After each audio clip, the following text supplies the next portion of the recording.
नमस्कार मंडळी, इकडे लागून सुट्टी असल्यामुळे आम्ही सगळ्यांनी व्हर्जिनियामध्ये केव्ज बघायला आणि आजूबाजूचा परिसर बघायला जायचं ठरवलं। नेहमीप्रमाणे प्रवासासाठी सगळा डबा तयार करून घेतला। मस्तपैकी हिरव्या मिरच्यांचा ठेचा, लोणचे, पत्ताकोबीची डाळ घालून भाजी, पोळ्या, बेसनाच्या वड्या, दाबेली असा सगळा डबा तयार केला। राधिकाने पण बटाट्याची कोरडी भाजी, दाण्याची लसूण घालून चटणी, लाडू चिवडा असं सगळं सोबत घेतलं। निघताना किचन आधी सगळं स्वच्छ केलं, डबे भरले आणि छानपैकी तयार होऊन आम्ही सगळेजण निघालो। आम्हाला तरी निघायला दुपार झालेली होती।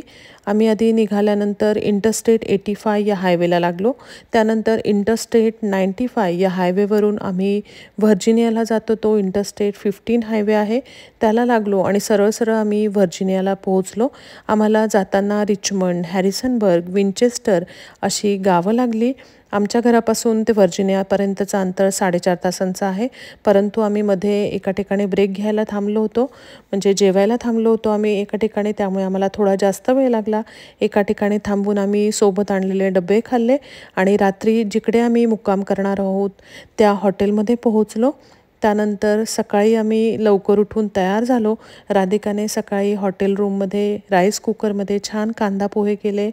चहा आणि कांदा पोहे खाऊन आम्ही सगळेजण हॉटेलच्या लॉबीमध्ये जमलो।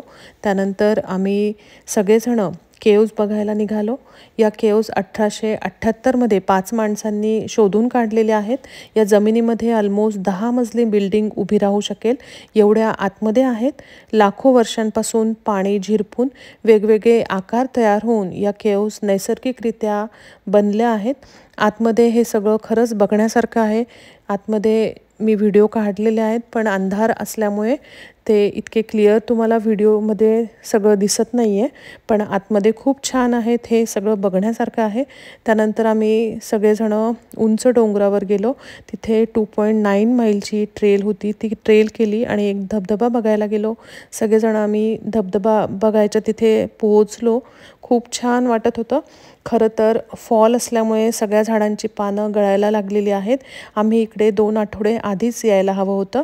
आता आम्हाला थोडा इकडे यायला लेट झाला, नाही तर आम्हाला फॉल कलर्स बघायला मिळाले असते, झाडांच्या पानांचे विविध रंग आम्हाला बघायला मिळाले असते, पण आम्हाला उशीर झाल्यामुळे आता झाडांची पानगळती इकडे चालू झालेली आहे। आणि नंतर आम्ही तिकडून निघालो।